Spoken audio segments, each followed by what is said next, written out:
এক তরুণীকে হত্যা করে মরদেহ টুকরো টুকরো করে ফ্রিজে রাখার মতো চাঞ্চল্যকর ঘটনা ঘটেছে। জানা গেছে, ভারতের বেঙ্গালুরুতে এই হত্যাকাণ্ডে জড়িত ছিলেন খোদ তরুণীর প্রেমিক। তদন্ত সংশ্লিষ্ট এক পুলিশ কর্মকর্তার বরাতে এ তথ্য জানিয়েছে হিন্দুস্তান টাইমস। বেঙ্গালুরু ভ্যালেকান এরিয়ার নিজ বাড়িতে রেফ্রিজারেটরে 29 বছর বয়সী ওই তরুণীর খণ্ডিত মরদেহ উদ্ধার করা হয়। মহালক্ষ্মী নামের ওই তরুণী একটি অ্যাপার্টমেন্টে একাই বাসায় থাকতেন। নিজ অ্যাপার্টমেন্টের ফ্রিজেই তার টুকরো টুকরো করা মরদেহ পাওয়া যায়।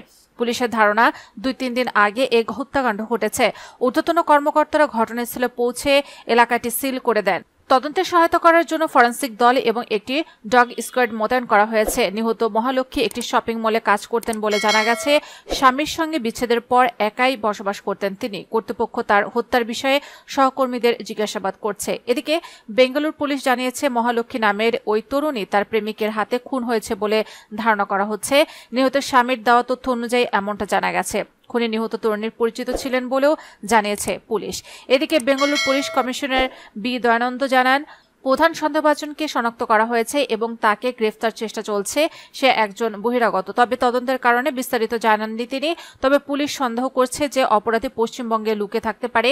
বেঙ্গালুরু মহেশ্বরমে থাকতেন 29 বছর বয়সী মহালক্ষ্মী। বিচ্ছেদের পর মেয়েকে নিয়ে আলাদা থাকতেন তার স্বামী। সম্প্রতি মহালক্ষ্মীর নিজস্ব ফ্ল্যাটের ফ্রিজ থেকে তার দেহাংশ উদ্ধার করা হয়। খুনের পর তার দেহ অন্তত 30-এর বেশি টুকরো করা হয়েছিল বলে জানিয়েছে পুলিশ।